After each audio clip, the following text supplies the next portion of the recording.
سلام گلر هستم با برنامه انار سبز. امروز براتون یه برنامه جالب دارم که خیلی وقتا بهش فکر کرده بودم درست بکنم ولی مشغله زیاد اجازه نمیداد که این کارو بکنم و اونم چیزی نیست جز اینکه چطوری با مواد طبیعی و 100% گیاهی ماسکای گیاهی برای پوست، مو و اینجور چیزا درست بکنیم. ولی همونطور که میبینید توی تصویر دوست عزیزم آناهیتا امروز پیشمه که مثل من اونم در واقع فعال هستش توی اینترنت، ویدیوهای خودش رو درست میکنه که الان از خودش میتونیم بپرسیم که دقیقاً سبک کارش چیه و به چه مسائل بیشتر میپردازه. دوستای عزیزم سلام، من آناهیتا هستم، به کانال گلاره خوش اومدین. همطور که گلاره گفت منم توی عرصه اینترنت و شبکه‌های اجتماعی فعال هستم و تقریبا یه سالی میشه که ویدیو درست میکنم.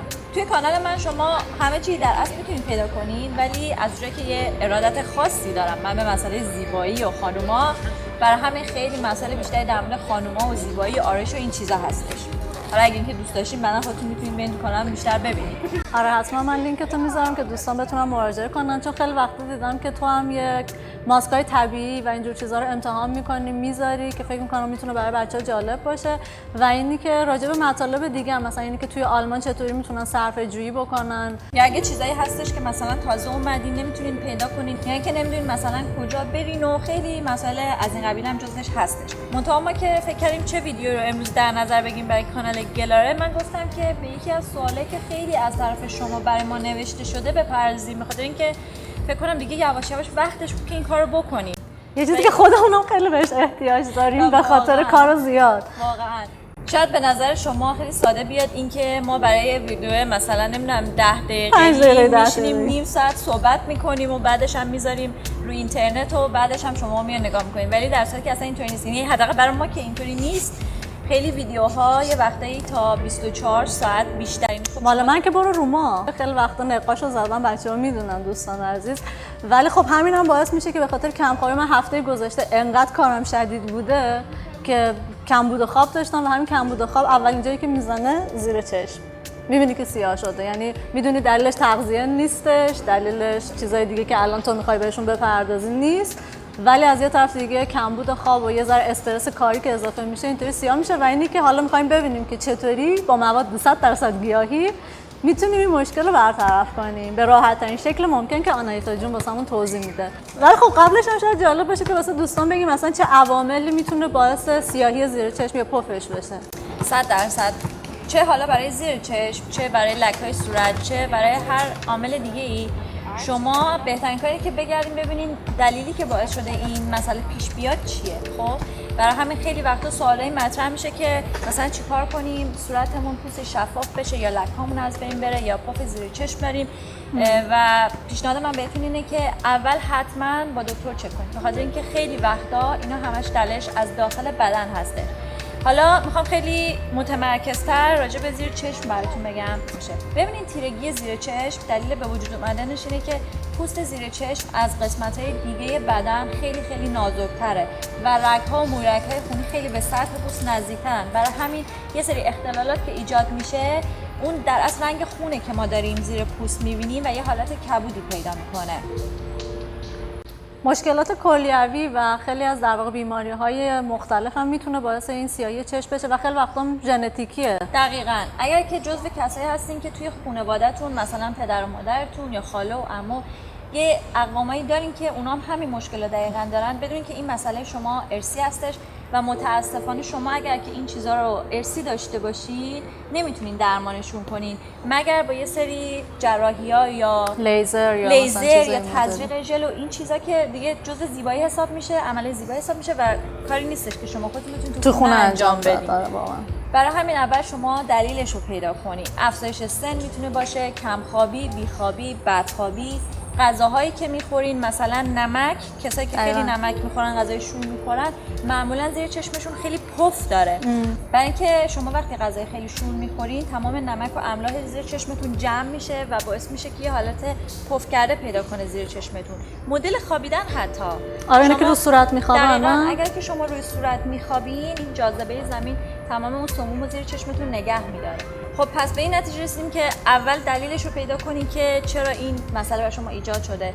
دومندش این که اگر دلیلش از کبد و یا کلیه هاتون و این چیزا هست، با پزشکتون این مسئله رو برطرف کنین. اگر که باز همین داستان ادامه داشت، یه پیشنهادی که براتون دارم، حالا شما برای دور چشمتون هر کریم که استفاده می‌کنین بهتره که همیشه از انگشت حلقتون استفاده کنین، برای اینکه با این انگشت خیلی کمترین فشار ما دور چشم میتونیم بیاریم و یه حالتی به بیرون، به سمت بیرون چشمتون، زیر چشمتون رو کرم بزنین، همینطور پشت چشمتون رو، به خاطر اینکه مسیرهای لنفاوی توی صورت این دو تا کنارهای صورت هستن، یعنی دو طرف صورت هستن و به خاطر همین شما اینا رو بعد به اون سمت هدایت کنین که این سموم برن و دفع بشن. آره ولی آنایتا مثلا این جریان خامگیاهخواری که من توی برنامه‌ای که با هم دیگه صحبت کردیم، حالا الان دوستانم ازش مطلع میشن که کجا میتونم ببیننش، این خامگیاهخواری خیلی به اصلا کلا سلامت پوست و مو و اینجور چیزا کمک میکنه. اینی که آدم به اندازه کافی آب بنوشه و در کنارش خوراکی‌هایی که مصرف میکنه سرشار از زندگی باشن، سبزیجات و میوه‌های تازه تا اونجایی که میتونید واقعا باید بخورید و همه اون املاح و ویتامینایی که دارن در واقع از درون باعث میشن که اصلا بدن سم‌زدایی بکنه و سمی وجود نداشته باشه که بخواد زیر چشم جمع بشه، حالا چه به حالت خوابیده چه ایستاده هر چیزی. پس تغذیه به نظر من خیلی توی این جریان مهمه، ولی همونطور که گفتیم خیلی وقت خستگیایی که طولانی مدت به وجود میاد و آدم متاسفانه به خاطر زندگی شهری نمیتونه ازشون اجتناب بکنه، اینام در واقع بالاخره دنبال یه راه میونبری باشیم که اینا رو از بین ببریم دیگه. حالا میخوام بهتون چند تا محصول یا به اصطلاح میوه و سبزی و این چیزای طبیعی معرفی کنم که شما میتونین خودتون استفاده کنین و سعی کنین که حالا اگر که عامل بیرونی هست این گودی زیر چشمتون رو یا پف زیر چشمتون رو کم کنین. مثلا خیار، سیب زمینی، گلاب. من حتی خیلی جالب توی مغازه‌های آرایشی بهداشتی توی آلمان دیدم که گلاب رو به عنوان یه تونیک صورت یا به عنوان یه تمیز کننده صورت ازش استفاده میکنن که اتفاقا خیلی برای گودی و پف زیر چشم خوبه. آره دستمالی که آغشته هستش به یه پنبه‌ای که آغشته حتی توی شیشه دیدم که روش نوشته آب گل، نوشته روز واتر. چه بامزه، من ندیده بودم. یعنی که مثلا خیلی از چایای کیسه‌ای مثل چای کیسه‌ای بابونه، من البته از بابونه یه ارادت خاصی هم به بابونه دارم، میگم بخورش رو بدین، برای پوستتون خوبه. کسی که خیلی جوش میزنن دقیقاً ضد عفونی میکنه. دقیقاً بابونه خاصیت ضد عفونی کننده داره. شما همین چایشو که میخورید این تی بگشو میتونین بزنین خنک شه یا حتی بزنین توی یخچال، یه ذره حالت خنک، خیلی سرد هم نباید باشه، خیلی خیلی سرد چیزا ولی خنک باشه، خنکی که از دمای اتاق خنک تره، میتونین بزنین زیر چشمتون و کاملا این پف چشم و اینا رو چای سبز هم میدونم که خوبه. دقیقاً خیلی از چای‌ها هستن که شما برای صورتتون میتونین استفاده کنین، مخصوصا زیر چشمتون. آووکادو آووکادو هم عالیه. آخر سر من آووکادو واسط نخریدم. و حالا خیلی کار دیگه میتونین بکنین که مثلا حداقل اون 7-8 ساعت خواب شبانه‌تون رو داشته باشین، یا اینکه وقتی صورتتون رو میخواین بشورین شما اول یکم با حالت آب گرم صورتتون رو بشورین، آب ولرم، و بعدش دوباره یک بار با آب خنک صورتتون رو بشورین. این حالت سرد و گرم شدن کمک میکنه که هم که صورتتون خیلی تازه تر باشه، پوستتون شفاف تر بشه، همین که کمک میکنه جریان خون توی صورتتون و زیر چشمتون یکم بیشتر باشه و کمک کنه که سم‌زدایی کنه پوستتون خودشون. یعنی که مثلا این ماسکایی که شما برای صورتتون استفاده میکنین، خیلیاشو خود من بهتون معرفی کردم تا به الان، اینا رو اگر که نوشته دور چشمتون نزنین، حتما دور چشمتون نزنین، به خاطر اینکه خیلی وقتا این ماسکا اختلالای رنگدانه‌ای ایجاد میکنن و باعث میشه که زیر چشمتون تیره تر از قبلش هم به نظر بیاد. آره فکر می‌کنم غیر از اینا مصرف سیگار و مشروب هم خیلی تاثیر بعد اصلا کلا روی پوست داره در حالت کلی و روی چشم. خب حساس ترین جا زیر چشم هستش. 100%.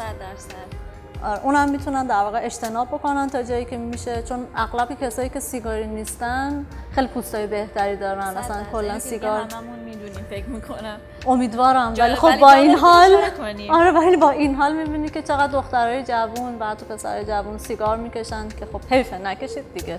دقیقاً. بعدش همین که شما سعی کنین همیشه دور چشمتون رو مرطوب نگه دارین، که برای مرطوب کردنش هم تا الان میتونی به ما نشون بدی که چطوری میتونیم آبرسانی بکنیم فقط با مواد گیاهی سالمی که توی هر خونه‌ای هم پیدا میشه. دقیقاً. براتون یه ماسکی آماده کردیم که البته من خودم این فکر کنم 1-2 سالی میشه که من این ماسکو میشناسم، یه چند باری هم استفاده کردم و واقعاً تاثیرش خوب بود ولی خب من یکم تنبل بودم. سعی می‌کنم از به بعد دیگه تنبل نباشی. تنبل نباشم. تنبل آره ماسکای گیاهی به نظر من خب یه ذره یه کوچولو باید حوصله داشته باشه آدم که تهیه‌اش کنه، ولی اصلا کاری نداره، میتونیم بریم نگاه بکنیم که چطوری درست میشه و تو هم توضیح بدی. این ماسکی که براتون در نظر گرفتم از 3 تا ماده اصلی خیلی ساده تشکیل شده: سیب زمینی، خیار و زردچوبه. فکر می‌کنم دیگه همه داریم اینا دیگه. همه جا هست دیگه. همه جا هست. نه این بگیم پیدا نمیشه. دقیقاً. از 3 تاش هم بخواید هر کدوم 1 کیلو بخرین از قیمت یک کرم دوره چشم ارزون‌تر. واقعا جالب. آره واقعا جالبیش همینه. بقیه‌اش هم میتونید استفاده کنید، سالاد درست کنید، سیب زمینی‌اش هم بذارین تو فر، زردچوبه هم یک کوچولو تفت بدین که خواصش بیشتر بشه و بعد بریزید روی غذاتون. دقیقاً. هیچ کار سختی هم نیستش. اگر که می‌خواید میتونید از میکسر استفاده کنید. میتونین که از دندونه‌های ریز رنده‌تون استفاده کنین یا از دندونه‌های خیلی خیلی ریزترش که برای معمولاً سیر سیر و اونا رو رنده میکنن. اینا رو رنده کنین، همه رو آبش رو بگیرین، برای اینکه خب اگه آبش رو نگیرین یکم شروع میکنه روی صورتتون آبش میریزه، روی لباساتون و ممکنه لک بشه. و در نهایت زردچوبه هم بهش اضافه میکنین و ماسکو میذارین زیر چشمتون.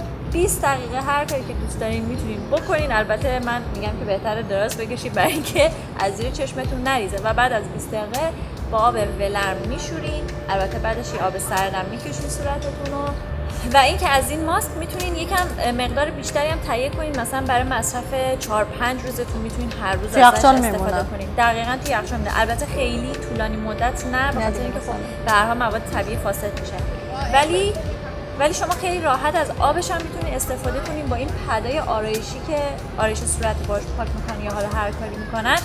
اینا رو 2 قسمت کنین و دقیقاً قالب زیر چشم میشه. اینا رو توی آبش خیس بدین و بذارین توی این کیسه‌های وکیوم یا حتی کیسه معمولی توی یخچال فریزر نگهداری کنین و صبح البته همینطوری یخ نذارین روی صورتتون، یه ذره بذارین که گرم بشه، ولی میتونید صبح بذارین زیر چشمتون و این البته حالت خنک کردن، یعنی خنک بودنش خودش کمک میکنه که پف و تیرگی زیر چشم کمتر بشه. چون من خیلی جاها از متخصصا شنیدم که صبح که بیدار میشین میتونین قاشق خنک، یه قاشقی که زیر آب سرد گرفته شده یا توی یخچال بوده بذارین زیر چشمتون و این خودش کلی کمک میکنه.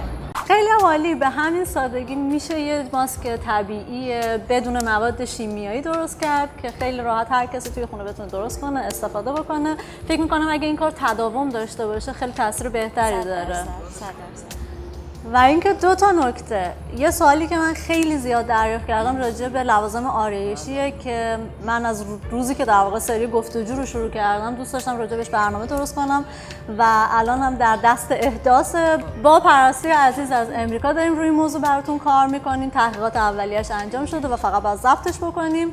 یه موضوعی که میدونم ممکنه واسه تو هم جالب باشه، چون خب خیلی با لوازم آرایشی و بهداشتی سر کار داری و اینی که لوازم آرایشی و بهداشتی چه مواد شیمیایی توشون دارن که میتونه به بدن آسیب بزنه و غیر از اون محصولات حیوانی که توی در واقع محصولات بهداشتی و شیمیایی به کار میرن و ما وگان ها استفاده نمی کنیم که خب این به عقیده ما ربط داره که خب حیوانات نباید به خاطر این جریان شکنجه بشن.